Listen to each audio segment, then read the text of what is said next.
We are Onyx Imaging. We are the highest rated and most reviewed printer service center in Oklahoma. Hey there YouTubers, it's your girl Brett over here at Onyx. Today I'm going to show you how to clear paper jam on a Brother HL2140.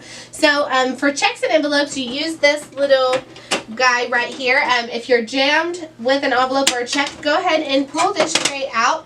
It'll feed it right in here, so you'll want to pull out the cartridge and the drum. Might be a little tricky. And then you should see your envelope or check there, and you can just pull it up and out. You always want to pull it gently. You never want to yank it because it can rip the paper and cause further damage.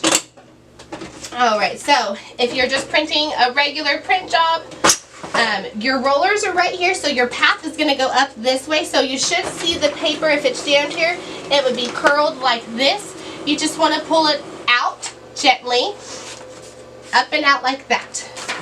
Then, if you don't see it there, it probably fed through the back.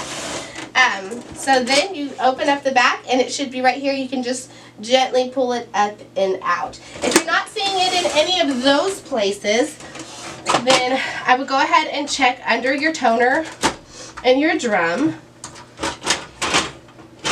So you pull that out, and then just like the envelope or the check, you would see it right here and just pull it slowly up and down. If you're still having issues with your printer jamming, it might be time to put in a service. If you're in need of any supplies or quotes, give your girl Brett a call and have a great day. Thank you for watching. If you're interested in how you can receive free labor on all of your service calls, as well as how to qualify for free printer upgrades, contact us today. We are here for all of your printer and office supply needs.